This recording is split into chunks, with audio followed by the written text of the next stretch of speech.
შინაგან საქმეთა სამინისტროს განცხადებით ერთ-ერთ რესტორანში დაპირისპირების მონაწილე სამმართველოს შენობაში შეუძლოდ გახდა და 2 დღეში კლინიკაში გარდაიცვალა.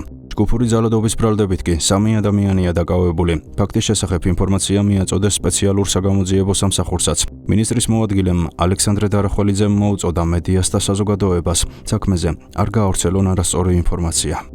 მიმდინარე წლის 7 ივნის რესტორანში დაწყებული ურთიერთშელაპარაკება მოგვიანებით ამავე რესტორნის მიმდებარე ტერიტორიაზე გაგრძელდა და ფიზიკურ დაპირისპირებაში გადაიზარდა.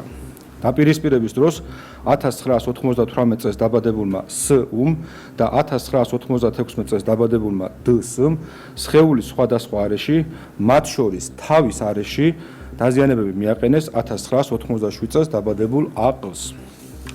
გამოძიებით ასევე დგინდება, რომ ფიზიკური დაპირისპირების დროს A.Q.-მ ცივი იარაღის გამოყენებით სხეულის სხვადასხვა არეში დაზიანებები მიაყენა S.U.-სა და D.S.-ს.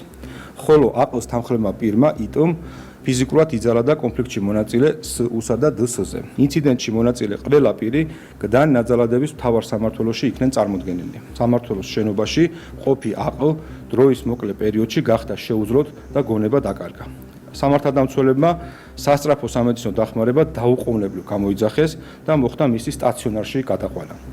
პოლიციამ მომხდარი ფაქტის შესახებ ინფორმაცია მყისიერად მიაწოდა სპეციალურ საგამოძიებო სამსახურს. სამედიცინო დაწესებულებაში მოთავსებიდან 2 დღეში A.Q. სამწუხაროდ გარდაიცვალა. შინაგან საქმეთა სამინისტრო კომპეტენციის ფარგლებში თანამშრომლობს და აქტიურ კომუნიკაციაშია სპეციალურ საგამოძიებო სამსახურთან. მოუწოდებთ საქმესთან შემხებლობაში მყოფ პირებსა და მედია საშუალების წარმომადგენლებს თავი შეიკავონ იმგვარი ინფორმაციის გავრცელებისგან, რომელიც ხელს შეუშლის გამოძიებას ობიექტურობის დადგენაში.